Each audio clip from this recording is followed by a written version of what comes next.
We are in Mark chapter 9, continuing the illustration that we found in Jesus' method of training his disciples, that he would teach them, he would give them an opportunity to see how it was done, and then he would test them to see if they had learned.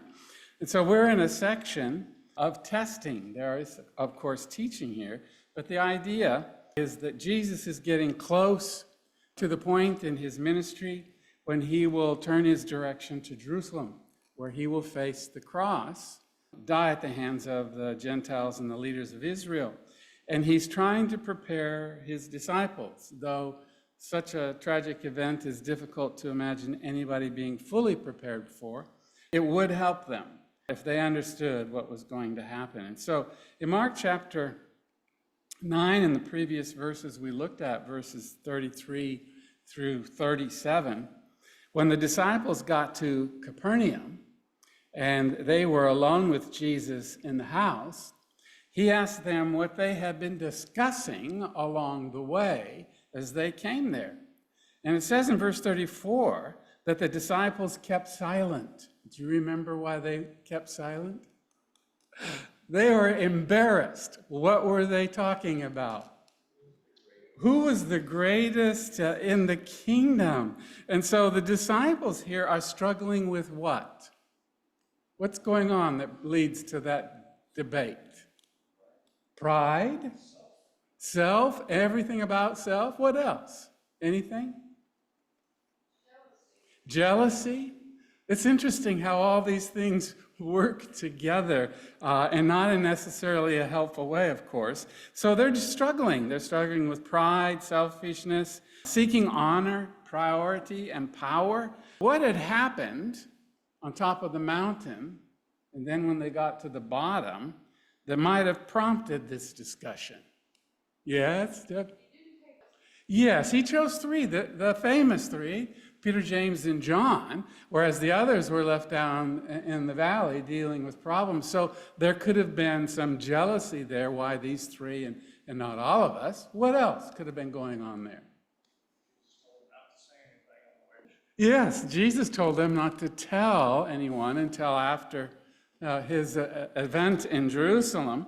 And so naturally, there could be an interest in finding out what happened on top of the mountain. We can't tell you. Nobody would do that, right? What else is going on that might have prompted that? Yes, Jim?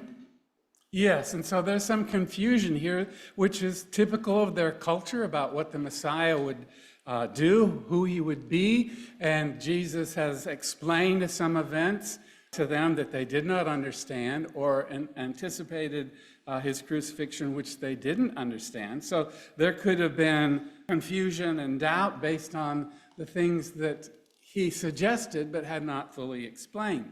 What else at the bottom of the mountain would have possibly caused some interest in who was the greatest? The 9 are down there, yes? They probably were all trying to find their place, too. Yes, trying to find their place. Where did they fit? Where do they fit with Jesus? Yes, everybody wants a place in that kingdom because of what they anticipated. And they're assured, being the top 12 of the world's population, that they were going to have a significant place. But if you're the 3 and you come down the mountain, and here are the 9, and they can't even do what?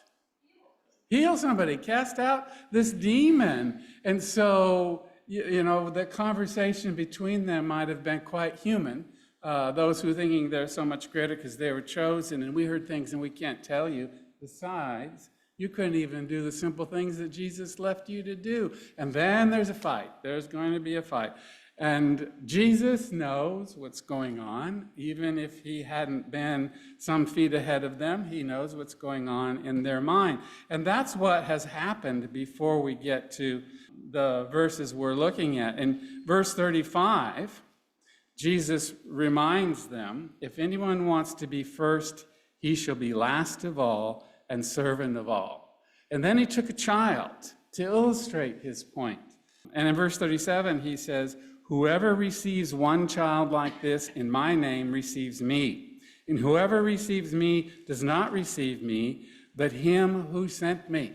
So what is going on here? Why does Jesus talk about the first shall be last and the first will be servant of all, and then shows them a small child? What's going on here? What's he trying to do? Okay, pardon me? He's teaching them humility. They're being compared to these small children, Deb? Okay, children have a different perspective on life, maybe less affected by some of the things that the 12 were dealing with. But if you go back and listen to what Jesus said, there's something else that we might want to take into consideration. You remember that in their culture, and in most cultures, what position of power do children have? None. They have no power. They represent that class of people that can't really do anything for you, but who need what? You to do for them, okay? So it's not necessarily their innocence or their trusting faith that Jesus is pointing out to. He's pointing out to their need, and that their place in society is not what these guys are thinking about. They're thinking about up here, and he's pointing to them, you need to be looking for these people who need your help and who cannot help you in your pride. So the disciples have a reminder that in their culture there are people who need them, people that cannot give them an advantage. And this is probably not what they wanted to hear. It would require of the disciples that they change their attitude and their focus. Their attitude and their focus needed to involve humility, as Diane said, and following the example of Jesus. So that's what we looked at last week. Now, the next topic is brought up by John in their discussion, and it reveals that in spite of that lesson Jesus just gave them, they still needed to learn a little bit more. Let's look at verses 38 through 42. John said to him, "Teacher, we saw someone casting out demons in your name, and we tried to prevent him because he was not following us. But Jesus said, 'Do not hinder him, for there is no one who will perform a miracle in my name and be able soon afterward to speak evil of me. For he who is not against us is for us. For whoever gives you a cup of water to drink because of your name as followers of Christ, truly I say to you, he will not lose his reward. Whoever causes one of these little ones who believe to stumble, it would be better for him if with a heavy millstone hung around his neck, he had been cast out into the sea." So Jesus teaches them again, what is it that's troubling John? What's John sharing that's of concern to him? Yeah, someone else is working in miracles, and they're not our friends. They're not on our team. It's sort of like they're looking for a copyright on Jesus, you know. We own the copyright and the royalties of Jesus. If you want to do something, you come to see us. This is the same problem from a different perspective that he's already dealing with. But Jesus said, "Do not hinder him. For there is no one who will perform a miracle in my name and be able soon afterward to speak evil of me." So these people were performing what? Miracles. Where do you get the power to do miracles? From God. God's approval is not enough. They have to have our approval. Is that not the way we are sometimes? We get our perspective all whacked out. And so Jesus tells them a principle in verse 40 that has meaning in this context. What would you say is the meaning of verse 40, where he says, "For he who is not against us is for us"? He who is not against us is for us. What's the idea there? Diane?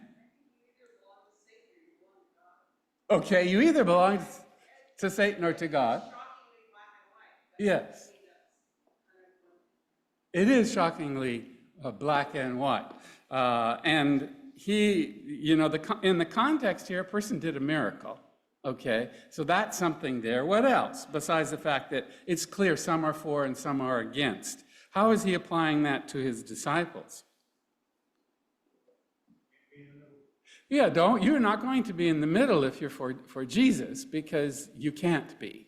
And even if you wanted to be, you're going to get pushed. But they're not even facing that reality.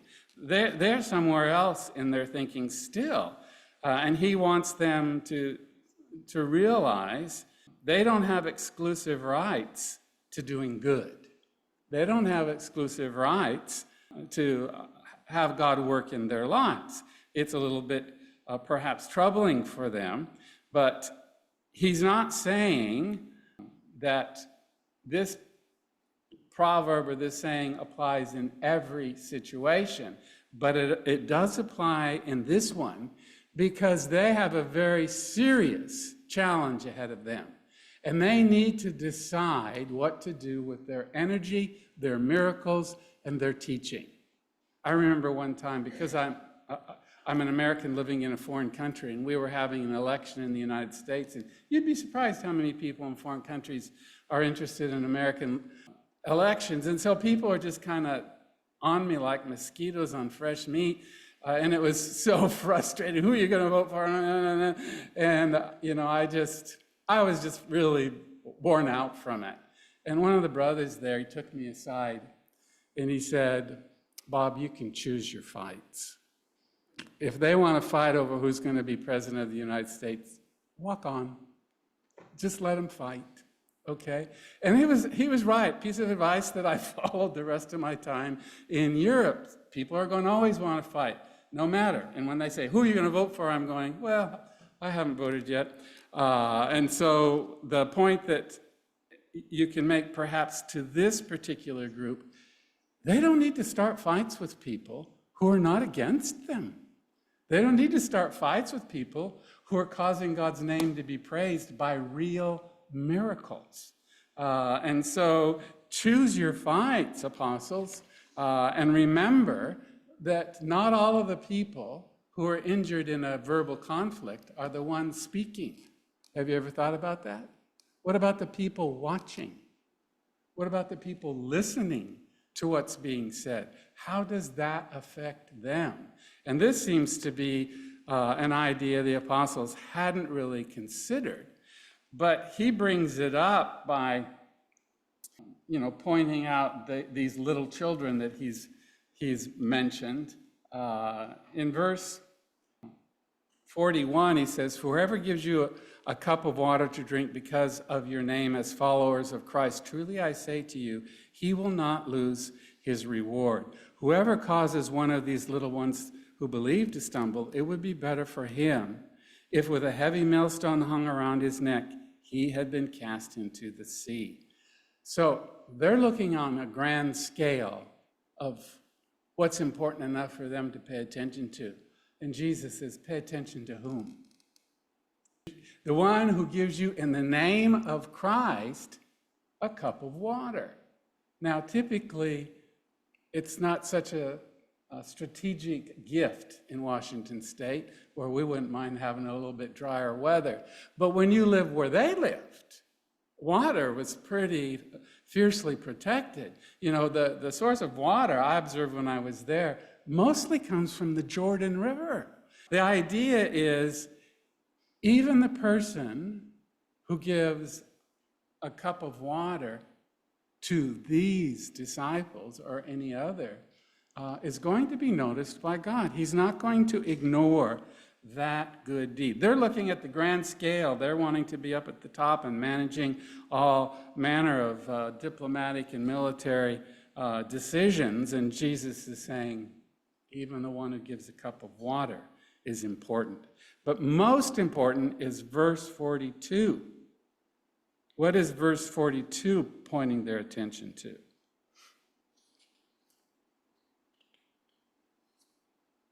He says, "Whoever causes one of these little ones who believe to stumble, it would be better for him if with a heavy millstone hung around his neck, he had been cast into the sea." Who are these little ones referring to? Yes, this is the children of God. If you go back up and look at verse 37, he says, Whoever receives one child like this in my name receives me. And whoever receives me does not receive me, but him who sent me. And so he's moved from the actual literal child to the application of those who are his followers, including the 12. And so those who are in the group of followers, observing how the 12 are behaving and what they are thinking, they could unintentionally, maybe carelessly, cause one of these young ones to stumble. Yes? Well, this application right on the heels of John making this comment, he could be speaking to him. John would have went over there and said, hey, stop doing that. You can't do that. And then this guy's like, Jesus and his followers, whatever, gets mad and walks off. Yeah. Now that guy stumbled. Yes, if he'd gotten in a fight with this person, that he was doing miracles without permission of the 12, there could have been a stumbling of that person himself or others who were watching. This is the thing that we sometimes are not aware of, is that people see what's going on, and that's what causes them perhaps to fall away or to turn away from Christ. And so he considers this a very serious matter, that they're involved in the possibility of fighting against somebody they don't need to fight against, somebody who's doing something that would be consistent with and beneficial to God in accomplishing his purpose, and undoing the fact that they are to be bringing people to him. This is a challenge when we are not paying attention to how we are behaving. Is Jesus saying here Christians are not to draw any limits on what they fellowship or who they fellowship? Is that what he's saying? I hear some head shaking. No, he's not talking about that, is he? He has a specific context. He's already spoken to them about some of their wrong beliefs and corrected them and things of this nature.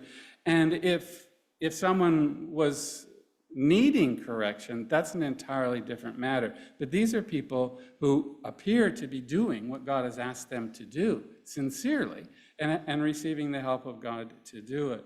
So Christians can draw limits of fellowship, and we should be careful in those situations to not go beyond what is necessary.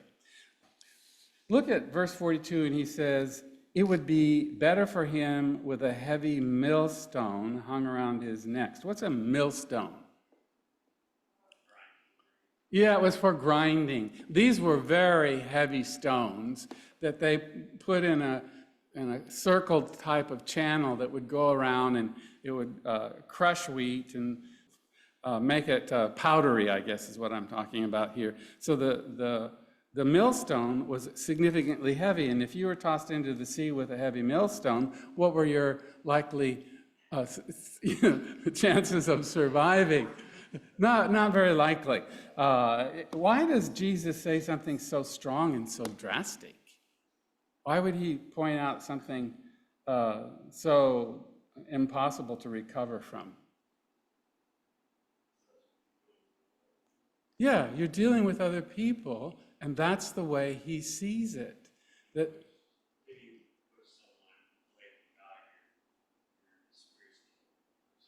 yes. If you push people away from God, it's like spiritually killing them. It would be the same as putting the millstone on them and throwing them in. So he considered it such a serious thing that he used this illustration to get their attention, and evidently it probably stuck in their minds. How long, I'm not exactly sure. In the dispute, they're also neglecting another reality that they need to be aware of. In Ephesians chapter 6, we have the benefit of Paul's commentary.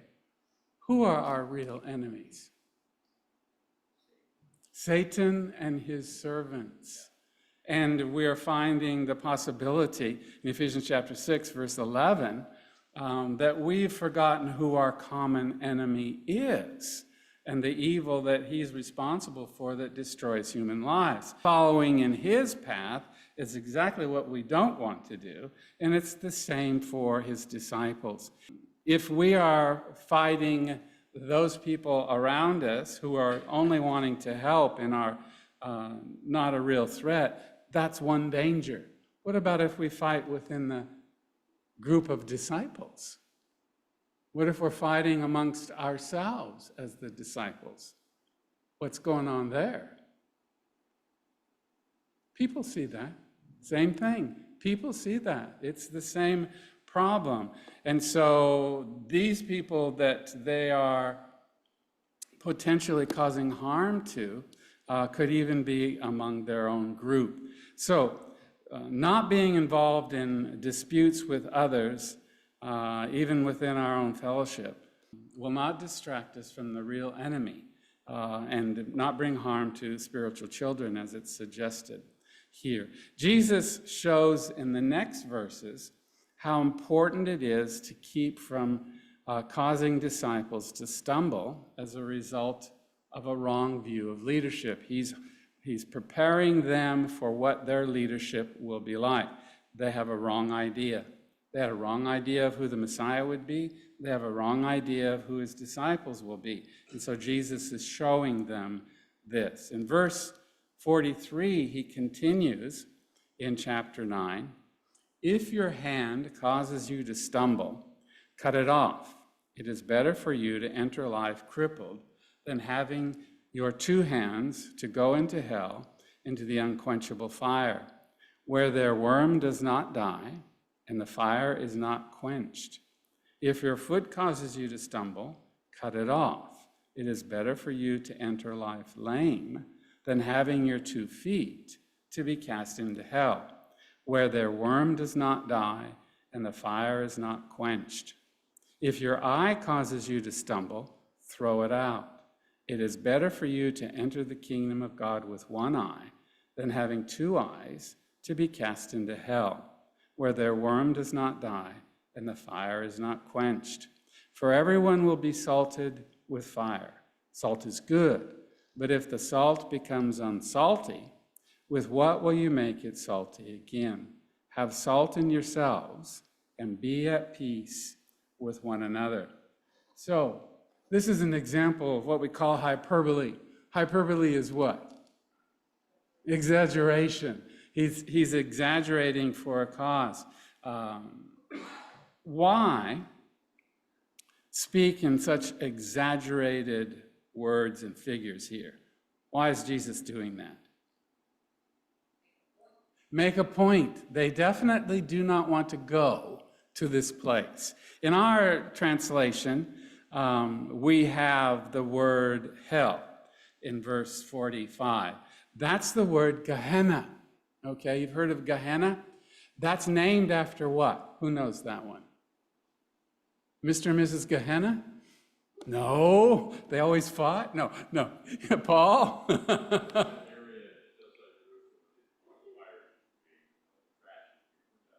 It's a valley of Hinnom. Paul is describing it to us. He's right. It was the valley of Hinnom. Now, if you go there to visit, it's just right beyond the walls in the area where tourists are. Oh, it's a valley that goes down there.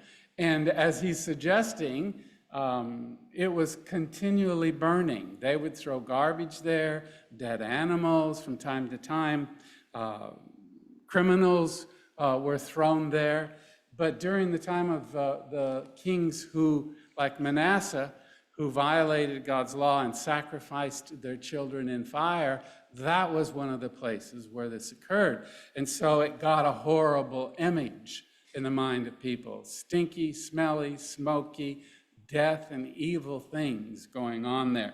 And so he uses that word. Now, if you have the King James Version, sometimes the King James translates Hades as hell, or makes Hades equivalent to the word hell. But in the Greek, you have Gehenna and Hades. Hades is a Greek word. It's not the same as the Hebrew. The Hebrew is Sheol, but it's the place of the realm of the dead, the place where the dead go. And so Gehenna is not that temporary place that is called Hades, and it's not that temporary place that the Jews called Sheol. It's a place of permanent torment. So in order to explain visually what's going on there. He says in verse 44, their worm does not die and the fire is not quenched. What's he pointing out here? What does that mean, their worm does not die? It's forever. And usually, if you had an opportunity to look in the Valley of Hinnom, you would find that there were worms there. That's the digestive process of decomposition, right? But these worms never die, which means they're always doing whatever torment they do. And as you said, that means it's eternal. So the torment of the worms does not end, the fire does not stop. So he gives them a suggestion. It's better for you to enter life crippled than having your two hands to go into hell, into the unquenchable fire. In verse 45, if your foot causes you to stumble, cut it off. It's better for you to enter life lame than having your 2 feet to be cast into hell. Have you ever been talking with somebody and they brought this up as a strange idea? What kind of God would write something like that? What do you say about that? If your only option to avoid hell is to cut off your hand, what do you recommend? Cut it off. If your only way to avoid hell is to take out your eye, take it out. Because this judgment is forever. And so, being hyperbole, being an exaggeration, he takes it to such an extreme you can see the value in this. Do you ever remember reading in the history of the early church that there were a lot of one-handed people or one-footed people? This isn't the first step, is it? No, he's not saying if you do something wrong, go out and cut off your hand. Now, probably in the history of the world, someone has done that. In fact, you can probably find it on TikTok. What do you think? or some YouTube page, because some people they don't think about things before they try them. However, he's not talking about this being the first step. If you were to give the first steps in dealing with this behavior that's potentially going to harm you in eternity, what would be the first thing that you would recommend? Pray. And what would you pray? For strength. Against what? Against myself. And the temptation, because we choose when it comes to temptation. We're choosing, and we need help with ourselves. I found to be one of the most interesting and applicable passages is James. If you look at James chapter 4, turn there, James chapter 4, and you can see here an idea about where to start, that this isn't the end point. James chapter 4, and he talks about in the beginning, they have quarrels, they have conflicts, their pleasures are warring in their members, you lust and you do not have, you commit murder, verse 2, you are envious and cannot obtain, so you fight and quarrel, you do not have because you do not ask.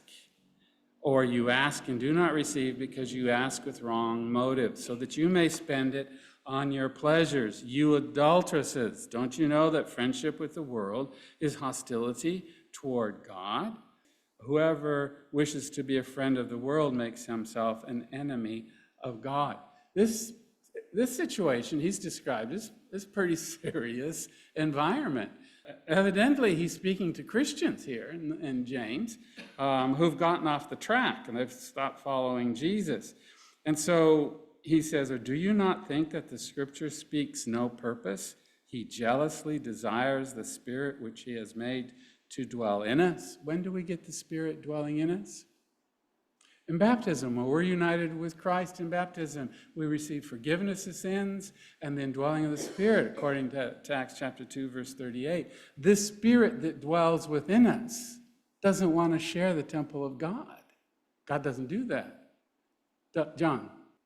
We can't fathom or not always understand the true love of God. Mm-hmm. Like that it's such a big deal. Mm-hmm. And also eternity. We Mm-hmm. just don't understand. Like, don't do this because you put yourself in eternity. Like, it's better for you to suffer for 75 years than for eternity. Like we don't understand and don't always process Mm-hmm. that. And Mm-hmm. so God is trying to, like, he has to go above and beyond Yes.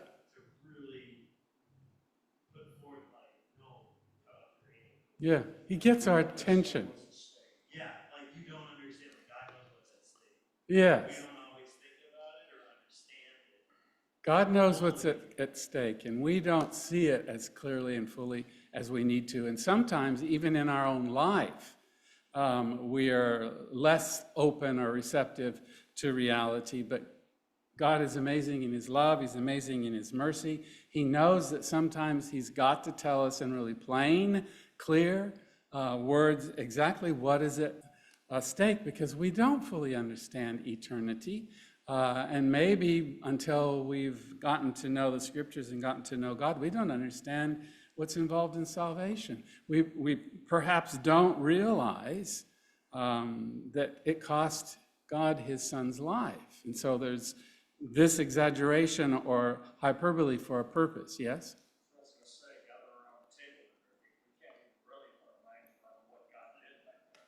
Yes, it's hard for us even at the Lord's table. Even as we've studied the scriptures each week, something is given to us to help us to understand. We don't know what that's like. We don't know what it's like to not be human. We may act like a dog, but we don't know. Jesus used to not be a man, and he chose to become a man. That was an eternal choice. He is still a man. He's also God. That's his advantage, and he's glorified. But this is a good point that we don't appreciate maybe in the calm, simple, quiet message to get the point of what's really at risk. But in James, he's telling them, you have really gone past what even perhaps the worldly do. He says, you adulteresses, do you not know that friendship with the world is hostility toward God? He says in verse 6 about God moving towards the nature that we need to see in God, but he gives a greater grace. Therefore, it says, God is opposed to the proud, but he gives grace to the humble. What do we need in our standing before God because of our sin? What do we need? Humility. And if we have humility, we will what?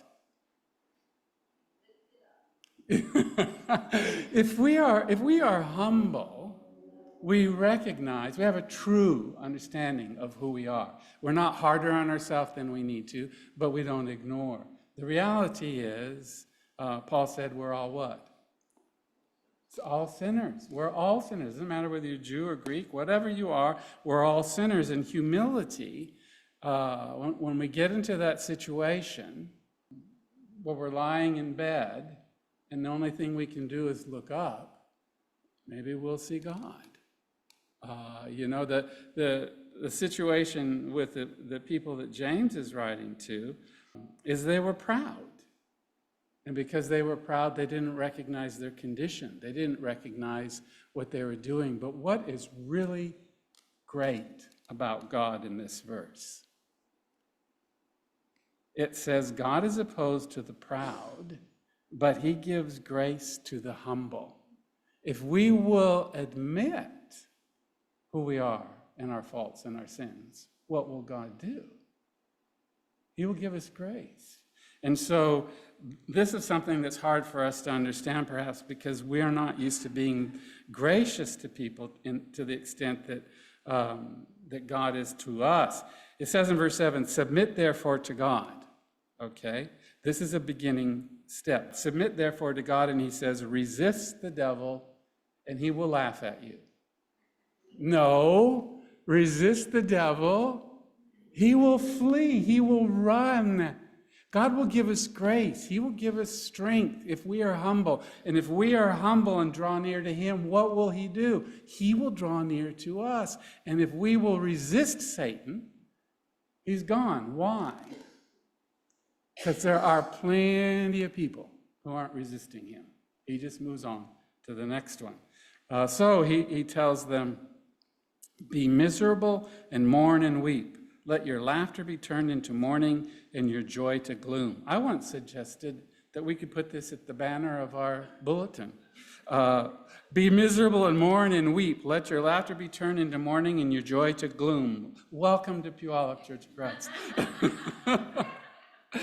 But again, as Jean has been telling us in the class over there on Sunday, it's in context. You have to see it in context. And that's the way all of this whole text is. You have to understand it in the context of what Mark is saying about God's overall plan. And James is saying, these are evidences that you have humbled yourself and you are sorry. You regret what you've done, and you're going to be seeking God in humility. So verse 10, humble yourselves in the presence of the Lord, and he will what? He will lift you up. He will exalt you. This is an amazing thing. We've done all this to God. And if we will humble ourselves, he will lift us up. Manasseh to me is an amazing person. I don't know that you could do more vile things to even your own family than he did. But when he was in captivity, he recognized what he'd done. He prayed and he asked for forgiveness. And guess what? God not only forgave him, he said, I'll take you back to Jerusalem. Whoa! That's the icing on the cake. Thinking of, as John was saying, we don't really have a picture of the mercy, the love, and the grace of God. If we will stop and take a look, we'll begin to see. And so he's giving them what you might call in the message of Jesus, the first steps. You don't have to chop off your hand first thing. Just get an honest, humble view of yourself. Resist Satan and draw near to God and seek his grace and mercy, and he will give it. So, but in this context, Jesus wants them to know how serious it is to end up in Gehenna.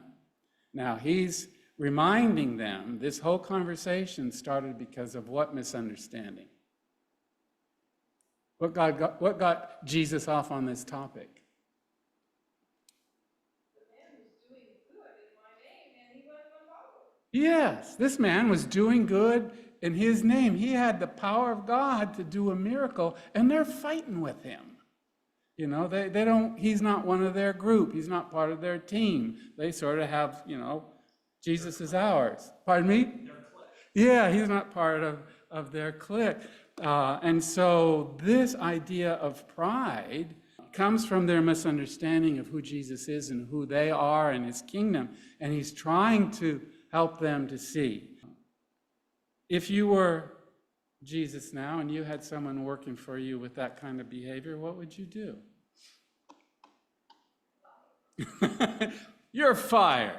There's the door. See you later. We have a short fuse, maybe a short disposition towards patience, but Jesus doesn't give up on them.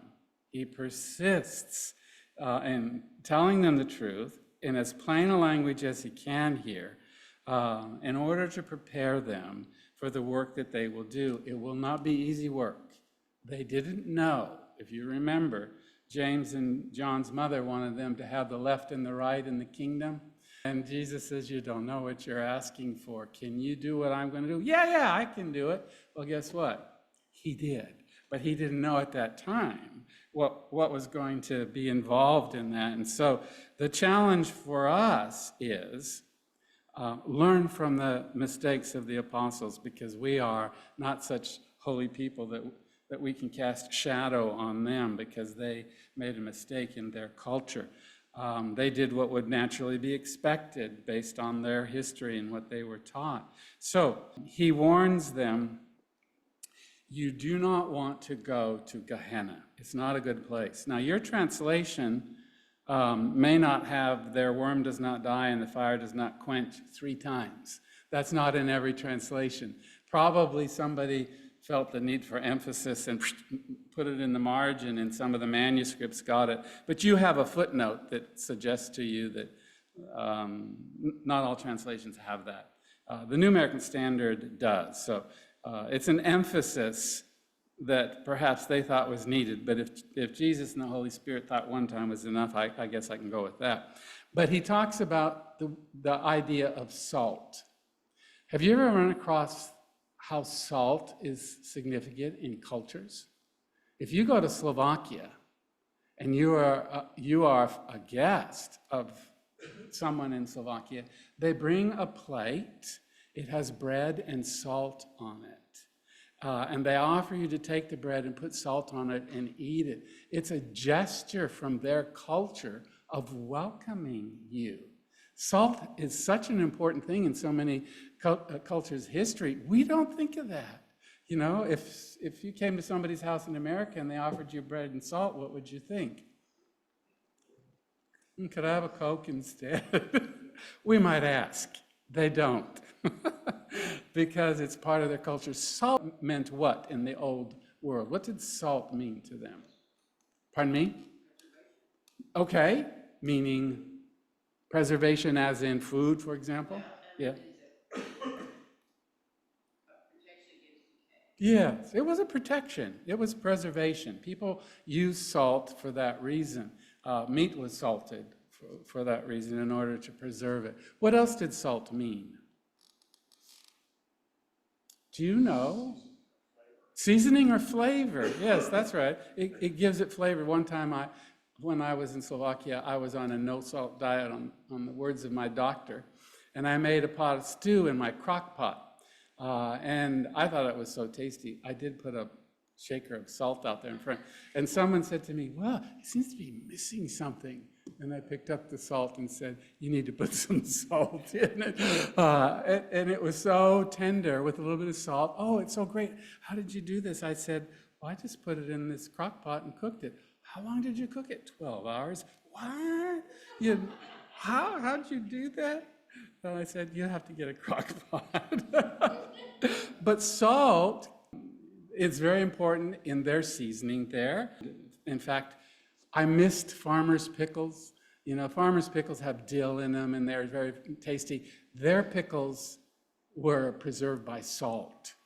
And so everywhere we had like a prepared meal, like at camp or at a workshop or something like that, there were always a big portion of pickles on your plate with salt, and I'd always put them away because I would have to go take my high blood pressure medicine from all of that salt that they had. But salt also was part of every worship of Israel. Do you know how it was? How was salt part of Israel's worship? On every offering, they put salt. They were required to. And if you look, I think it's in Leviticus chapter 2, verse 13, he speaks of the covenant of salt, okay? Salt represented something. Maybe it's not preserving in the sense that we're thinking of it, but they're offering a sacrifice to God. They're making it pleasing to him. And salt was that thing which they added to every sacrifice that they offered. So, how is this perhaps being applied in verse 49? This seems a little bit different. For everyone will be salted with fire. What's it saying there? Salted with fire? Idea of being tested is probably what's being talked about here. He goes on in verse 15, it goes into the literal, salt is good, but if the salt becomes unsalty, with what will you make it salty again? Have you ever had salt that lost its saltiness? No, you need to go to the Dead Sea. They take salt out of the sea. The problem is it's not pure salt. And after a while, it loses its saltiness. Our salt is pure because of the manufacturing process that we have. But they were accustomed to the possibility that the salt could lose its preserving power, its seasoning power, and perhaps even its functioning in their worship. So he suggests to them two figures of speech here. The testing by fire, salted with fire. Salt, if it becomes unsalty, have salt in yourselves and be at peace with one another. What do you imagine when he says have salt in yourselves? You be the one that gives the right flavor to your conversation, that has the preserving impact on the one who's listening to you. The disciples were not using salt in their conversation, in their fight. They were running off some people who were doing good in the name of God and by the power of God. That's not the kind of seasoning they needed to be. Colossians 4:6 says, let your speech always be with grace, seasoned with salt. Let your speech always be with grace, seasoned with salt. That's the idea that we find over and over again, metaphors about salt, that it is positive. And instead of being the salt that is seasoning, there can be a salt that is fire, that purifies you, that takes out the impurities. And so he ends with an encouragement. Take a look at yourself. Don't forget why you are there.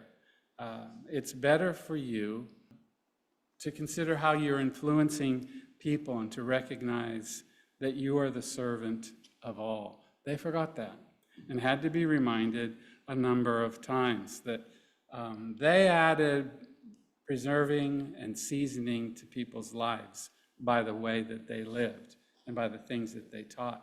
And the opposite could happen. They could drive young Christians away or beginning believers away by the priorities that they had. They misunderstood. They would be servants. And this is something that will take them a while to understand. They're facing, the original readers are facing persecution under the Roman Empire. They are going to be salted with fire. They are going to be tested, okay, in that particular situation. And Mark is preparing them with these words of encouragement that even the original 12 apostles had to learn how to be the salt that seasons and to endure the difficulties that are part of being in this world.